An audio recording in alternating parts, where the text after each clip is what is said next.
A public broadcast hour brought to you by everybody. I know we're going to talk about Weatherby rifles today. We're going to talk about force on force, both the action and the product. So we're going to use that as a verb and a noun, or as a descriptor. We got a Brownells bullet points for you today. We've got a Crossbreed Holsters Student of the Gun homeroom. And today, everyone's back in their respective studios. Jared's in his studio, and he's wearing his... What are you wearing, Jared? What are those blue things on your head? Do you want to know what I'm wearing? Mm-hmm. I'm wearing the new Champion earphones that we were talking about, the electronic ear protection. What's the name? I've Bluetooth these into the board, and it's pretty neat. What's the name of the... I don't know. It's the Vanquish. He's wearing the Vanquish headphones. Yeah, I was looking for my headphones to plug in this morning because I had kind of taken my studio, the radio studio apart to do some video stuff. And I don't know where I put my plug-in headphones. And I was like, oh, I could just try this. And it works fantastic. It's kind of weird because I can hear like other things too. Mm-hmm. And yeah, it's nice though. I like wearing headphones. There are some people who have, through the modern magic of sound technology, don't wear headphones when they record because they do the sound compression thing so it doesn't feed back at them. That's the original reason why you wore headphones, was so you didn't get feedback. You didn't hear your microphone back at you. But if I don't wear headphones, like, you don't have to now. Every once in a while, we'll do a live feed.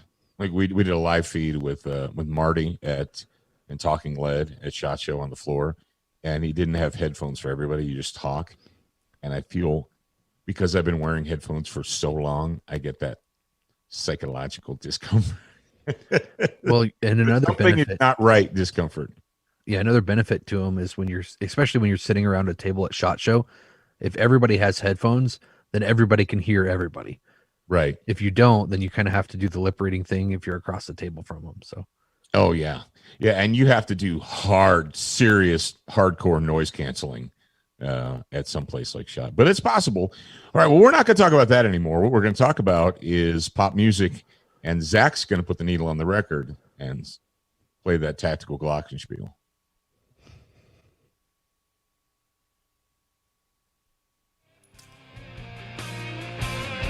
Stand by for education, enlightenment, enjoyment, and entertainment. He's not here to talk about your feelings. He's not here to say what you want to hear. He's here to say what needs to be said. Ladies and gentlemen, and children of all ages, please welcome your host, the pimp hand of America, Professor Paul Markle. All right. Yeah, that actually is not tactical glockenspiel. That is rock and roll gunfight. Tactical glockenspiel is what we do on Thursdays with our fighting fitness. Yes. Oh, I thought that was the Warrior of the Week thing. It can be whatever you want to be. Which one is tactical glockenspiel? Hell if I remember. I'm pretty sure that it's fighting fitness. Yeah, right? It might be. Yeah. Yeah, anyway, it is. You got to listen. And if you're not a grad program member, you're like, I've never heard that. Yeah. There's a reason you never heard that. And real quick, if you are a radio listener, we actually have a new setup for the radio show today. If you're watching live or watching on the website or whatever, we got a funky new background and all that, and we're still working out some of the kinks. So I just want to put that disclaimer out there for my own personal benefit. My own personal benefit. Yeah. So essentially, if you only listen to the show, you don't watch it on Facebook or.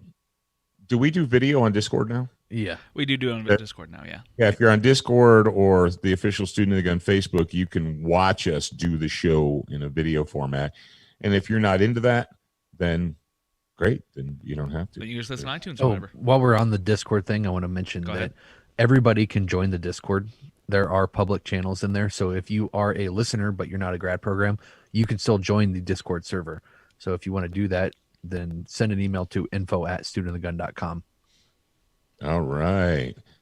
So let's go ahead and jump right in. We got a lot of stuff to talk about today. So let's talk. let's go ahead and do Brownell's bullet points. How's that sound? Sounds great. It just sounds great.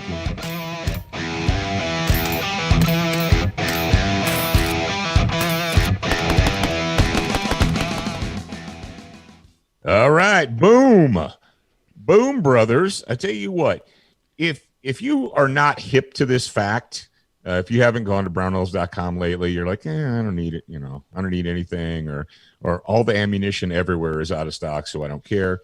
They actually have a lot of new stuff. Paul Levy is their new products dude. He does the new products videos. And if you go to the homepage, there's a new products tab. And if you're not sure what's going on. So there I was yesterday or day before, just dinking around on Brownell's website. And I went to see, new products. Well, a company called Real Avid, has an AR-15 pivot pin tool. And so I watched the great thing about brownells.com is they've invested a lot of time, effort, and money. It was several years ago, but they created a studio. And when they get a new product, in addition to taking photographs of that product, what they'll do is Paul Levy do a quick, hey, this is new in our catalog, and this is what it does. Now they have 800,000 SKUs, so you're not going to get a video for all 874,000 products. But if it's a new product and it's one that they've just recently dropped into their catalog, more often than not, you're going to get a video. And the great thing about this, all right, how many of you have ever built an AR-15 or assembled a strip lower from scratch? Ooh, Mr. Cotter, me, right? The two, I would say the top two things that are the biggest, maybe top three, biatches with assembling a stripped lower are tapping in the roll pin for the bolt release, bolt catch, bolt hold open, whatever you want to call it, the bolt catch, right? Now with the pin pan lower, what do we know about the pin pan lower, Jared? That it is something that everybody should have, but there was a limited threaded run. In the bolt catch, in the pin pan lower is threaded. Yeah, but it comes with one, so it comes with a little pin. You get the threaded pin, so you don't have to put it in a vise and whack on the side of it right there, which is nice. The other thing that you can screw up if you're not careful is the trigger guard. If you're tapping the roll pin in the trigger guard and you tap it a little bit too hard, I'm going to admit that several years ago, I broke a piece. I cracked a piece of aluminum tapping in a roll pin. So that is a pain in the butt too. And it's good to have actual roll pin punches that hold the roll pin in place if you've never done that. Now, what is the other one that is a mother fletcher? The pivot pin, basically installing the pivot pin, the detent, and the spring. This is one of those times where if you don't do it right, or basically the first time anyone has ever done this one we've said, it's always a good idea to have extra stuff, because chances are you're going to launch that thing across the room. It's either going to shoot behind the workbench. When the detent, that little tiny brass detent, when it shoots across the room, the chances of recovery are pretty slim, unless you're in a clean room, unless you're just in a room where there's nothing else. Well, what they've done, it costs $9.99, and you're like, oh man, I tell you, stop yourself. If you've ever launched one of those pins across the room, and I said, hey, give me $10 and I will give you a tool that will prevent that pin from launching across the room. And sometimes the spring launches too. Sometimes it's just the detent that launches, and sometimes the spring and the detent both launch, and then you lose them both. And you say, it's just a tiny little spring. You do without it. Nope, you can't do without it. It's 100. It's a 50-cent piece that is 100% critical. So this little tool, I put a link in there. It's red. It's a red plastic tool. And you just watch the little video because you're looking at it and you're like, how exactly is that thing going to work? Ladies and gentlemen, I almost wish that I had a strip lower to build so I could use that. I don't have a strip lower right now, but yep.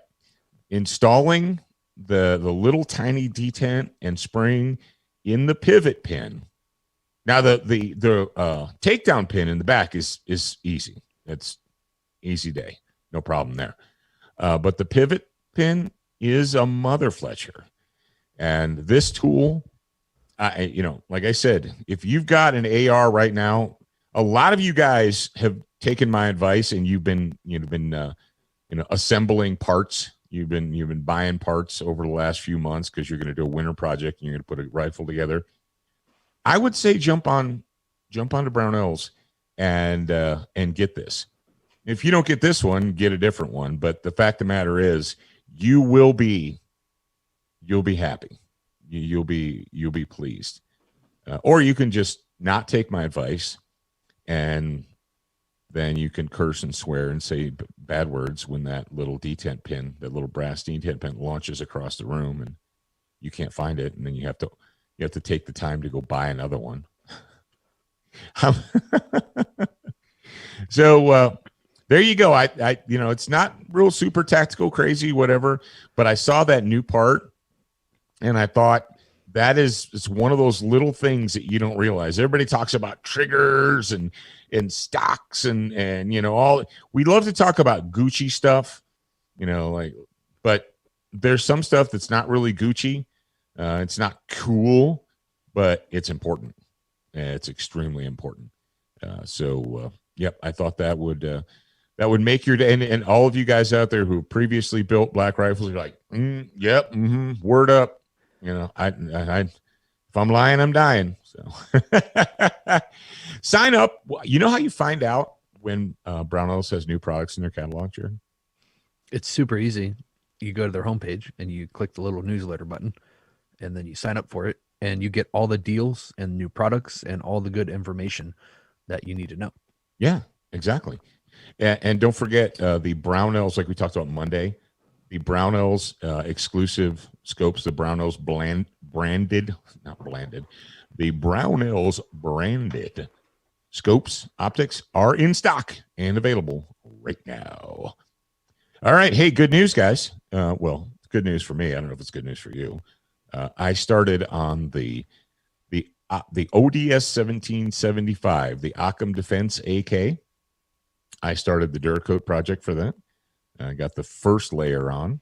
I've got my templates all ready, and it will be all done up and looking sexy for National Hug Your AK Day, which is coming up.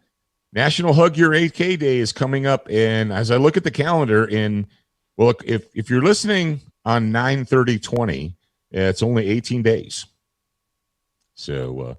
Yes, the 18th of October 18, is National Hug Your AK Day. So put that on your calendar. And if you'd want to, if you want to have a not ugly gun, you can go to DuracoatFirearmFinishes.com. Yes, indeed. And pick yourself up some badass colors. The most badass finish you're ever going to get your hands on. Slightly darker black. World War II olive drab, Dura dyes, Dura chrome, Dura gold, Dura whatever you freaking want, Dura blue. Just go to their new website, and they do have an updated website, and check them out, Duracoat Firearm Finishes. All right, Zach, what should new listeners do? They should listen up to what they are should about pay to attention. hear. They should pew all day. ShopSOTG.com is the perfect place to go if you are a student of the gun. Whether you want to expand your brain, increase your marksmanship, or help keep your family safe. All that, plus the Pimp Hand brands that you love. ShopSOTG.com has almost anything that an American patriot would want. Education, enlightenment, and entertainment, and we're open 24/7. Check out shopsotg.com today and see for yourself. So is our store open right now? Shop 24/7. What was that? It's open right now. 365 and 1/4 days a year. Yes. There you go. There you go. All right. We have a Student of the Gun homeroom for you guys, and it's brought to you, as always, by our good friends at Crossbreed Holsters.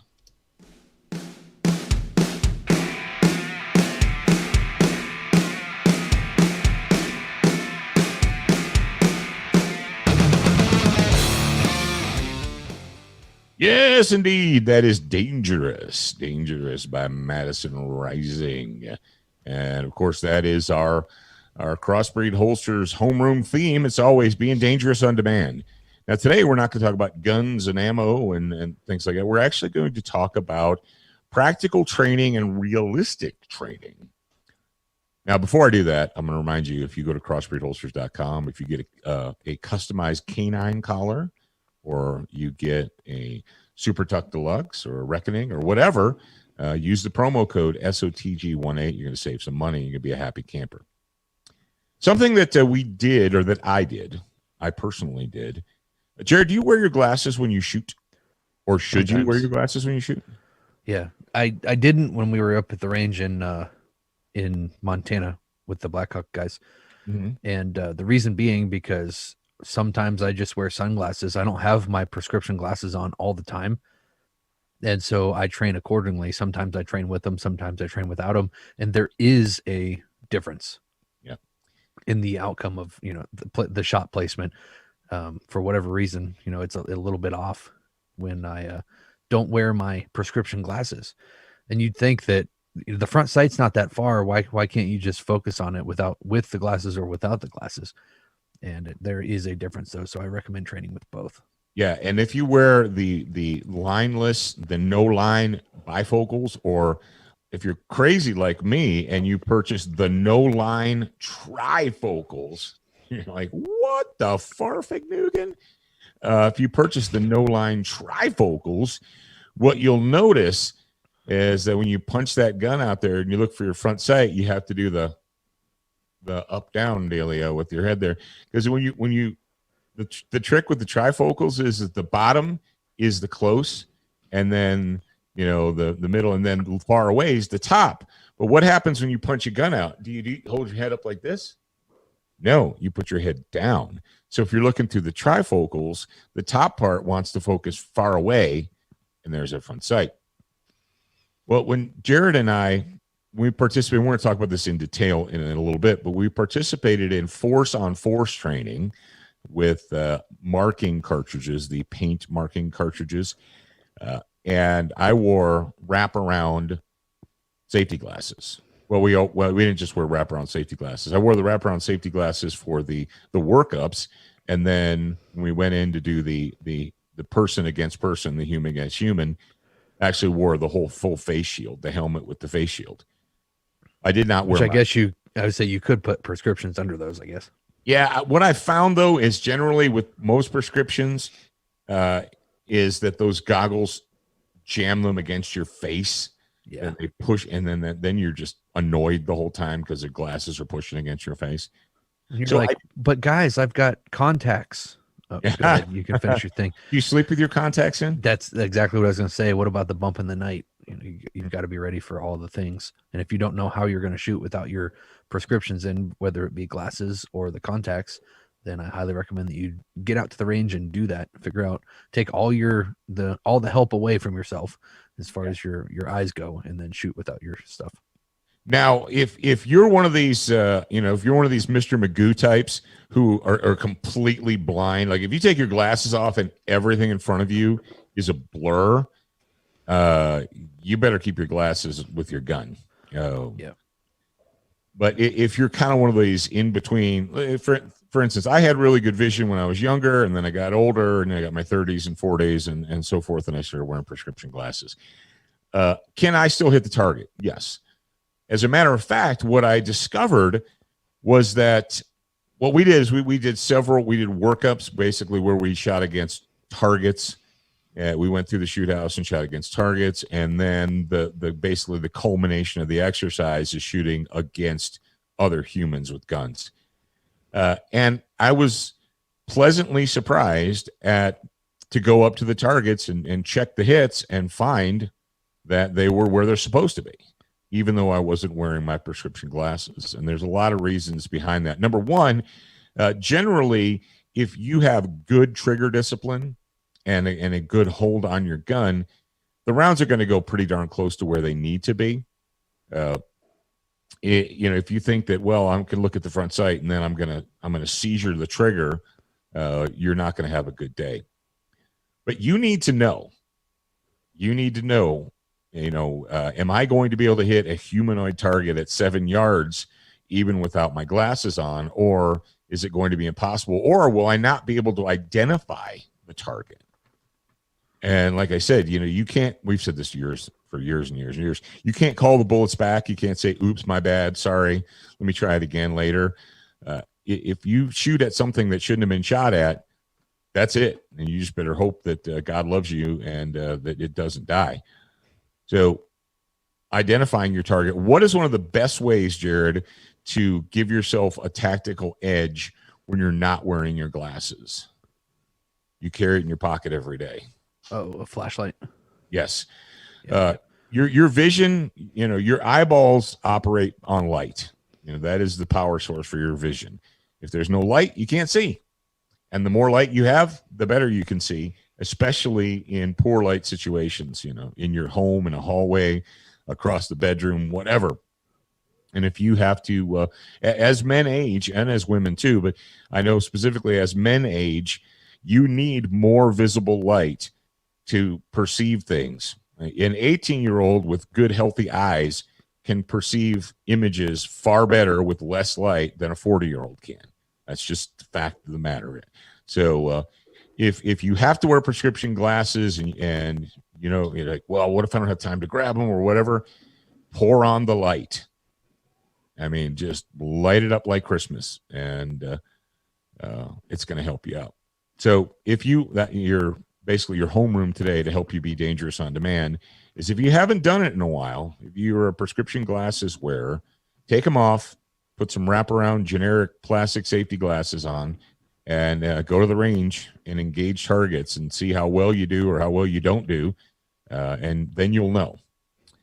And if you absolutely, like I said, if you're a Mr. Magoo kind of dude, like you cannot hit a target without your glasses, number one, you need to have them close at hand, and you need to have 2 pairs because, one is none and 2 is one.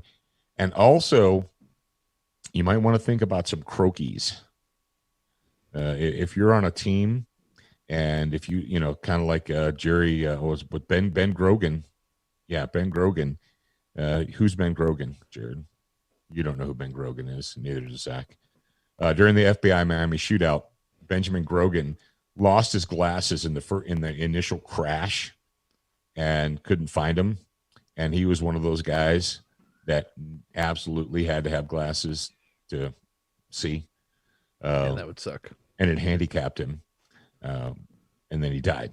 So if you're one of those dudes that like absolutely has to have glasses on your face to see, you might want to, you're like, oh, I'm not gonna wear a strap on my glasses, look like a dork. You look less like a dork alive than you will dead, because you wanted to be cool and then you died. So I mean, live your life like you want to. I don't care.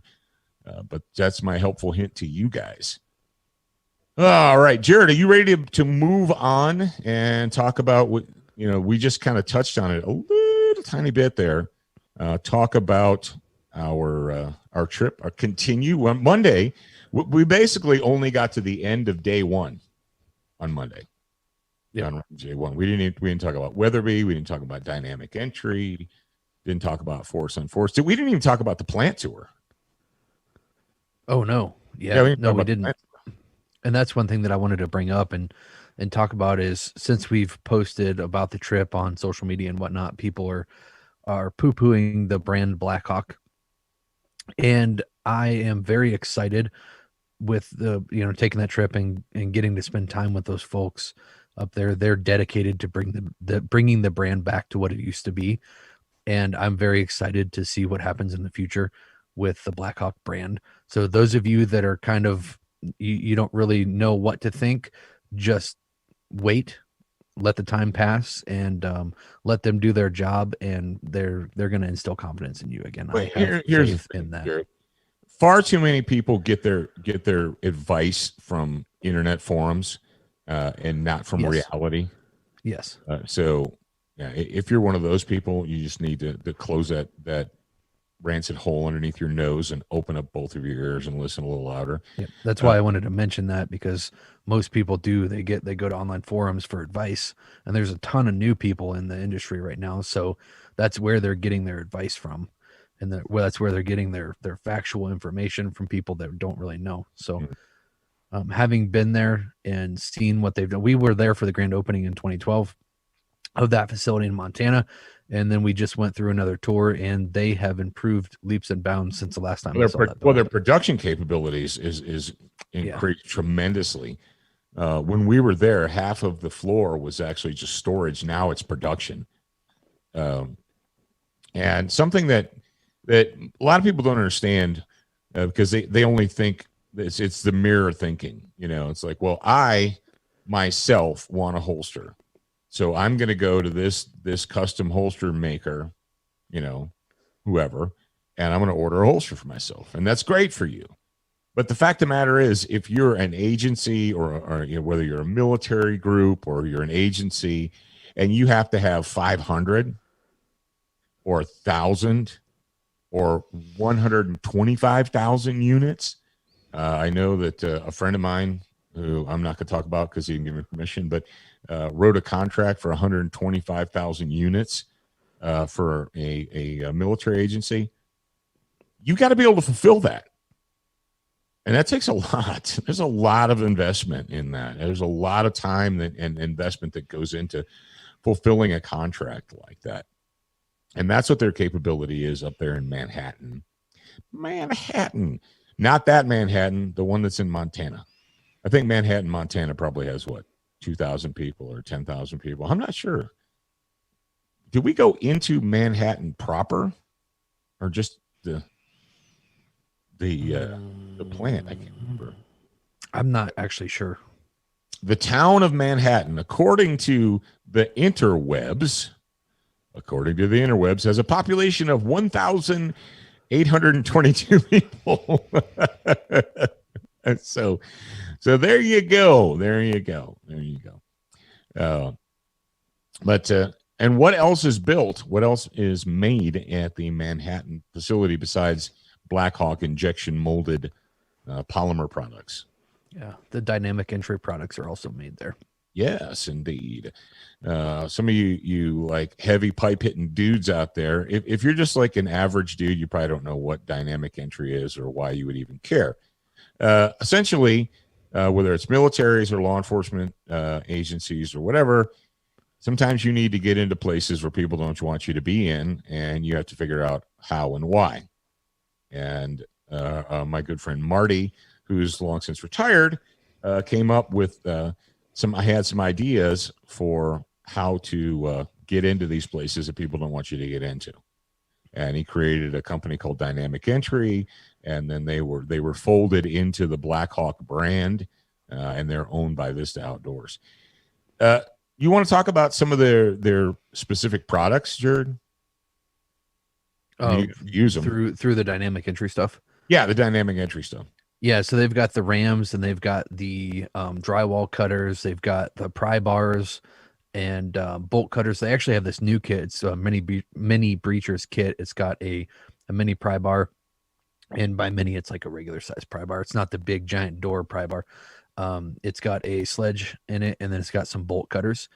And I haven't done a lot of breaching, but my understanding is that bolt cutters are very, very, very useful when you're breaching for multiple reasons. Yeah. And they're high quality too. People are like, I'll just go to Harbor Freight and buy them. I'm like, okay, you can do that, whatever. Yeah, the thing with all of the tools that are made there at Blackhawk, I believe it's all the tools. I know the bolt cutters for sure are what did he call it? They're non-conductive up to they're non-conductive. They have non-conducting handles, so if you accidentally get into some electrical, it's not going to fry you. Yeah. And you say, why would you if you're cutting a bolt, why would you get into electrical? Dopers and bad people have been known to booby trap doors and entryways by basically just what they do. They just cut open an extension cord and they ground it onto the doorknob so that when you reach up and grab it, you get fried. Or if it's a metal door, they'll just electrify the entire metal door, which will ruin your day. Yeah. And then bless you. Sorry. One of the things that I learned is that there's two philosophies, at least that I found so far, between the breaching crews. And one is that you actually twist your body, and then you're essentially throwing a punch. So you're using the force or the motion from your foot, and then it drives into your hips, and then it drives into your upper body, and you twist into the door, and you use that breaching hammer or breaching ram, sorry, right. Yep. and ram the door. And there's another philosophy, and it's essentially the pendulum technique, and that's not twisting your body, because I've heard twisting your body, it reduces force, and this all makes sense, but I haven't done enough. I don't have enough experience to make the decision myself yet, but it makes a lot of sense that the pendulum technique would work better because you have a better chance of hitting the ram on the door flat, and you have less of a chance of injuring your back by doing the twist. And we know from barbell training that any kind of twisting, you've got a higher chance of injuring yourself than if you're not twisting. And then there was another thing. The pendulum one is more dependent on muscular strength and size, and the size of the user than like the height and whatnot. Yeah, because if you're a 5'6" dude, and you've got to hit something that's 3.5 feet off the ground, you got to get that thing way high. And also, you also have to consider how heavy is this thing, and in order, you can't just go back 6 inches. You're going to have to go up like shoulder height and come down.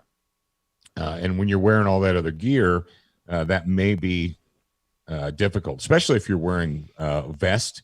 It may be difficult to get up that high, depending on what you've got up here. I don't want to go too far into that because 99% of our audience is never going to use a RAM. If you're interested in that stuff, you can look it up. I do want to know if there's anybody here that has done a lot of breaching in their life. What do you do when you're breaching doors, and why? One of the things that they do have, if you've ever used homemade rams, or if you're on a team and you're like, oh, we had the guy from the metal shop down the road build us some stuff. What the monoshock ones, the dynamic, they're non-sparking, so they don't create sparks, and they have shock absorbing handles. If you've ever used a dude made you a ram and he just used rebar to make the handles, 100% of the impact shock is going into your hands and wrists. That is the reality of the situation. And if you've ever tried, I've tried them both. When I did that breaching thing down at Fort Benning, we had a wide variety of rams, from the solid steel ones to the Blackhawk versions. And let me tell you what, you appreciate the fact that all the impact force is not going into your hands and wrists. Especially when you're doing when you're doing several door breaches. So we wanted to bring that up because not only did we get a chance to use those, they had a training door. And if you don't know what that is, essentially it's a big, heavy steel door that is designed specifically to practice, because, just busting down doors gets a little, expensive. I'll tell you what. The pry bar, the prying the door, it's like you expect it to be hard, or you expect to have to apply a lot of force to it, but you don't. It's kind of amazing. Well, as long as you get it in deep enough, it's not that hard. That's what she type said. of your sex tape. So we use the dynamic entry tools. We got basically just a one day. This wasn't an entire tactical course. It was just a familiarization. They brought them out. They let us use them. They let us take a look at them. I was familiar with just about all of them except for what do they call the rapid deployment kit or the patrol deployment kit, the little mini one. That was the one that was new to me. Most of the other stuff was I knew about, the Thor's hammer and so forth. So we did that, and then we moved on to Force on Force. Now, Vista Outdoors acquired several years ago that they own Federal Ammunition and they own Spear Ammunition. And what they put their minds to several years ago was developing a marking cartridge for training, for Force on Force training. And they actually call it Force on Force is the name of the brand. If you've never done any kind of real man on man, person on person, force on force training, you're really you're short what do I want to call it? Shortchanging. You're shortchanging yourself. Especially if you carry a gun, as a lethal force tool, as a self-defense tool. At some point in time in your career, you need to avail yourself to some type of. Many schools use airsoft because it's readily available, it's easy to get, it's relatively inexpensive, and if that's all you can get, if that's all you can find, great, use it. Is it as valuable of a training tool as a marking cartridge? No, it's not. I've done both. I've done the Force on Force, and I've done Simunitions, and I've done the FATS machine, and I've done Miles gear and all that. But the fact of the matter is, nothing is quite the motivator as pain. And you say, oh, well, airsoft hurts. And the fact of the matter is, most people just wear a sweatshirt. They wear a sweatshirt or a thick jacket or something, and the BBs just bounce off. And then you end up with also the well, I hit you. No, you didn't. Yes, I did. No, you didn't. It hit my holster. It doesn't count. Blah, blah, blah, blah, blah. With an actual marking cartridge, there is no he said, she said. You have a bright yellow splotch in the center of your chest. There's no getting around that. There's no, no. It's there. It happened. So is it cheap? No, it's not. It requires an investment. But there are many schools out there. I know I was with James when they launched. We were at a media event probably 10 years ago or so when they launched this product. And when James Yeager with Tactical Response, when he found this, he's like, oh, snap. This is it. If you've ever used Simunitions product, you'll know that Simunitions are dirty as fudge. It's just because of the design. It makes the guns dirty and it fouls them. And generally, I've used a lot of Simunitions, both in the military and police, and you have to clean the guns after using them. There's just no getting around it. And also, Simunitions, the longer it sits on the shelf, the projectile gets hard, and then it's just like shooting people with plastic bullets or getting shot with plastic bullets, which hurts. But the Force on Force, it's very clean, and I can testify to this. The marking agent, and it comes in all different colors: blue, green, red, yellow, white, orange. And you say, why would you want all those different ones? Well, because if you have bad guys and you have good guys, you give the bad guys blue cartridges and you give good guys red or yellow or whatever. And then in the aftermath, you know which bullets came, which projectiles came from whose guns. And it's just, now you say, well, what does it work with? Simunitions is the #1 producer of training, basically Force on Force training gear as far as the rifle kits and the pistol kits and so on and so forth. There is another one called, what's the other one? We mentioned it, and people are screaming it at the radio right now. Yep. So you got Simunition, Force on Force, and then you have the other UTM. UTM. Yep, UTM. The military uses a lot of UTM because it's a hot cartridge and it has higher velocity. The great thing about the Force on Force is you can use it in close-up scenarios safely.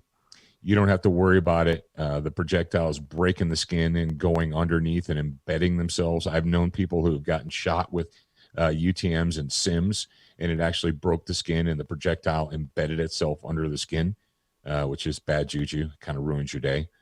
The Force on Force does not do that. It comes in a 9mm and a 5.56, and they have conversion kits. You want to talk about our experience doing that, Jared? Yeah. One more thing that I want to mention is it's not just like the Force on Force training stuff, whether you use Force on Force or Sims or UTM or whatever. The training is not just about knowing when you got shot.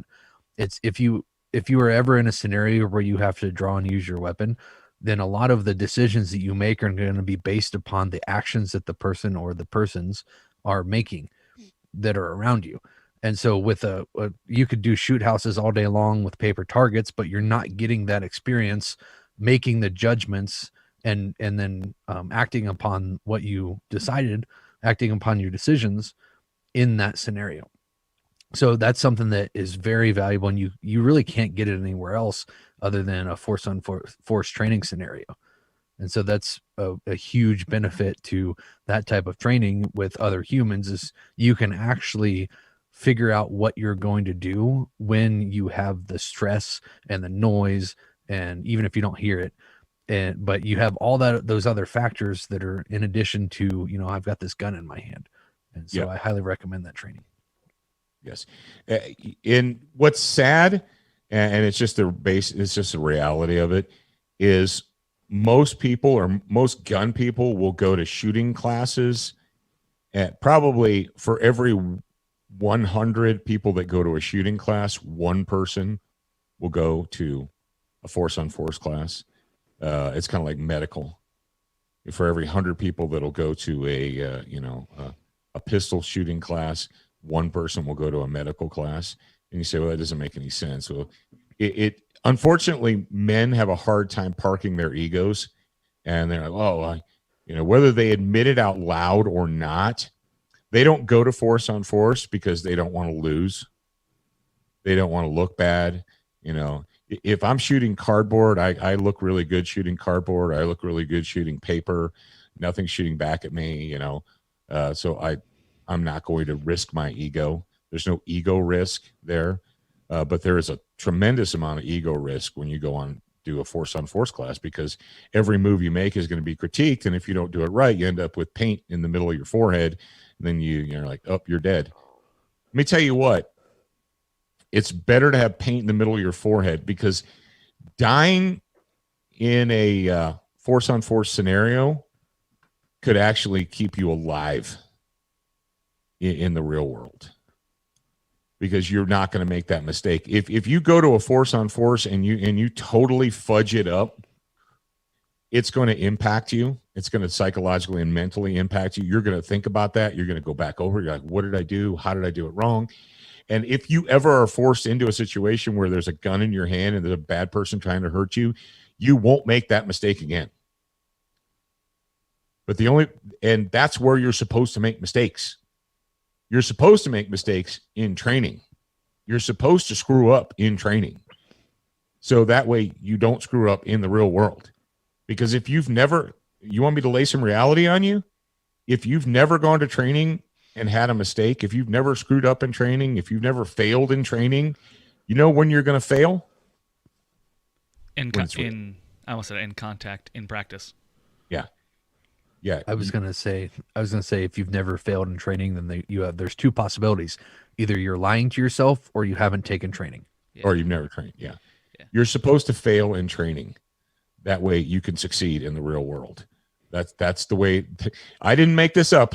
You can go back 2,000 years when the Spartans were training their kids, or the Romans or whomever it was. You've got to fail in training. And that's how you succeed in the real world. And if you're afraid, if you haven't taken a Force on Force class, like James at Tactical Response is called The Fight.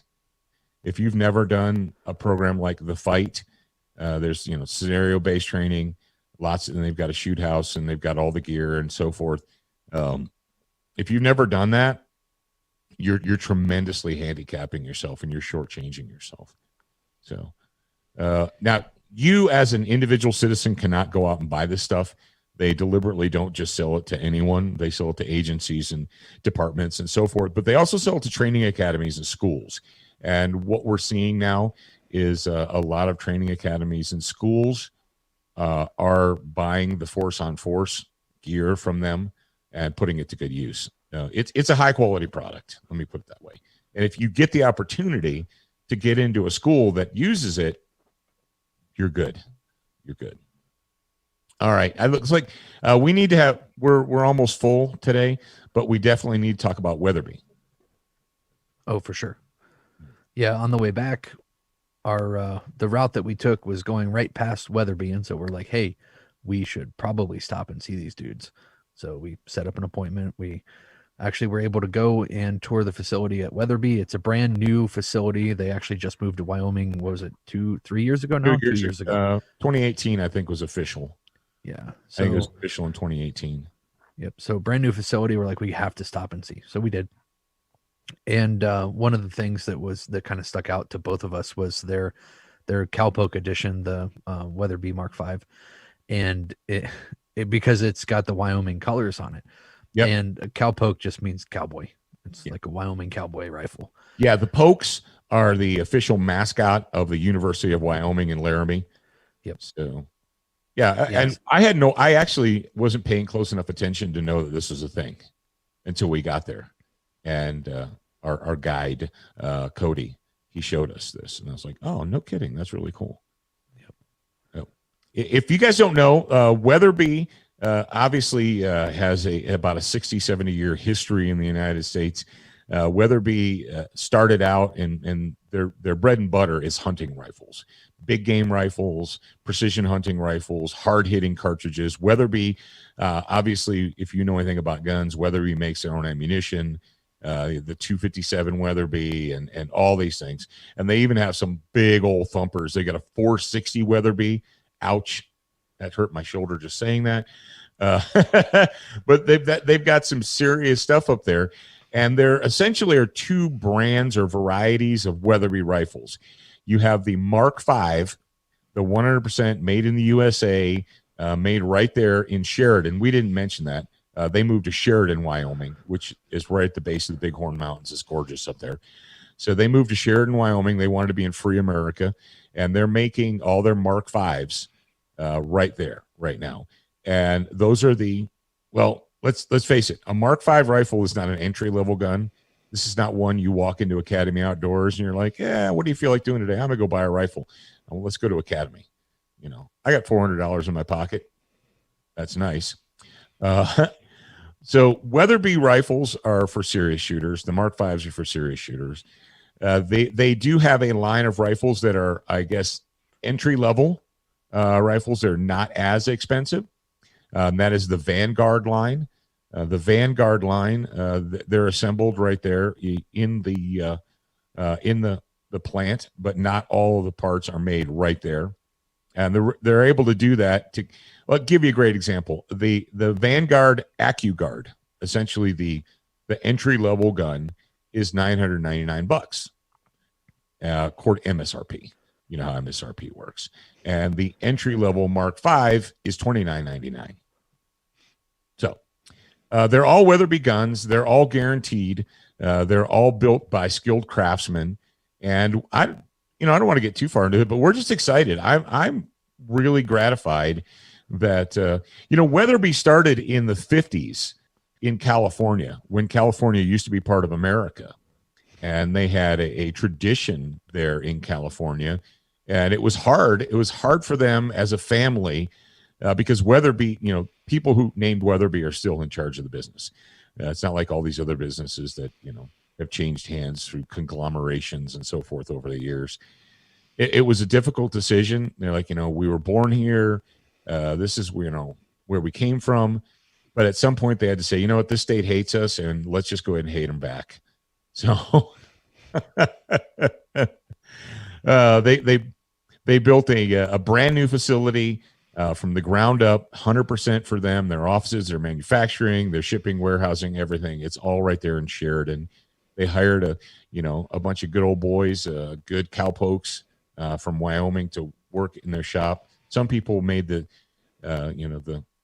shift. Some people came with them from California, and some people didn't. So, it was gratifying. We missed their grand opening because somebody was busy last year being sickly. But it was gratifying to me to finally be able to get up there to Sheridan and tour thank you to those guys. Thank you to Cody specifically for giving us the tour and letting us see what was what. Yep. I appreciate taking the time out of your day on a Friday afternoon after lunch. He's like, man, I gotta close this stuff out before I leave for the weekend. It's Friday and he's afternoon, like, these darn student of the gun people want to come take a tour. And he was nice enough to cut the time out of his day to do that for us. So thanks. And they test fire every single gun in house, underneath in the basement. Can we talk about? I don't think it's a secret. So every manufacturer test fires their guns, right? Some of them they have a bay out back, if they're out in the country or whatever. But if you're in a city limits, a lot of them, they just. I've been to many factories. And some of them are in the city limits. So what they do is they just have this internal baffle system, and it's just a bullet trap. The target's 20 yards away, and all they're doing is they're just making sure the guns go bang. They're not testing them for accuracy. Well, Weatherby's have to be accurate. There's no getting around that because it's a Weatherby. So what they did was before they built the factory, they dug down and they installed the tunnels. So they have a 100-yard and a 300-yard test tunnels at their facility, and then they built the factory on top of it. So every gun that leaves that plant is tested on one of those two. So they know. There's no, we think it probably will be good. No, they absolutely 100% know. So if you haven't checked out Weatherby lately, just check them out. And if you're in Wyoming, you're like, go Pokes. You can get a Mark V Cowpoke edition. It's golden brown, just like the official University of Wyoming, and even on the magazine floor plate, it's got the mascot. It's got the Cowpoke mascot down there, and they've got them in all the weather. Well, they got them in 257 Weatherby, 3378, 300, 6.5, and a 6.5 300. So Weatherby didn't want to miss out on the 6.5 craze, so they came out with the 6.5 Weatherby RPM. You're like, rotations per minute? Like a record? Yep, like a record. Like a record. No, RPM actually stands for, what does RPM stand for? It stands for really punctual. Rebated rim precision magnum. There you go. All right, I'm about to sneeze again. Achoo. Bless you. Thank you. All right, ladies and gentlemen, that brings us, man, we're almost an hour into this. We've been talking. We're going to let you absorb it. A lot of good stuff today. Jared, tell them how they can be here tomorrow if they'd like to be here tomorrow. If you'd like to be here tomorrow, it's a grad program bonus hour. We do those on Thursdays and Fridays. It's really super easy. You go to getsotg.com. We even have a $1 trial right now. So you spend $1, you get a 30-day trial to kind of get in there, mull over. You got 4 weeks to test it out and see if you like it.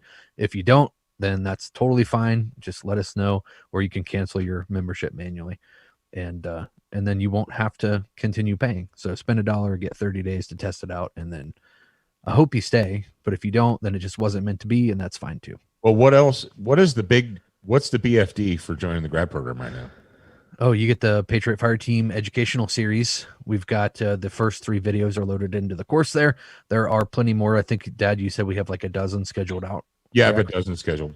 Yeah, so there's a dozen scheduled. 3 of them are done and up and ready to watch right now.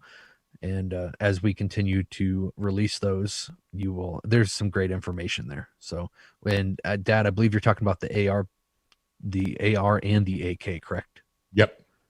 Okay. So he's doing educational videos on both of those types of rifles. Absolutely. All right, ladies and gentlemen, we'll talk to most of you tomorrow, I hope. Remember, you're a beginner once. You're a student for life. We appreciate your reviews. If you haven't left a review or updated yours recently, head on over to Facebook, iTunes, Stitcher, iHeartRadio, or your favorite podcast player to voice your opinion. Don't forget to join us at the Student Lounge, a place for like-minded individuals to learn, connect, and support each other. No chicanery will be tolerated. Remember to check studentofthegun.com daily for new, free content and giveaways. Watch, listen, read, shop, and connect at studentofthegun.com. Are you a social butterfly? Connect with us on Instagram, Facebook, and Twitter for new content each and every day at Student of the Gun. Watch Student of the Gun TV and videos from our trusted partners on Roku, Apple TV, Amazon Fire TV, Chromecast, and even AirPlay. Go to studentofthegun.com for direct links, and remember, you're a beginner once, a student for life.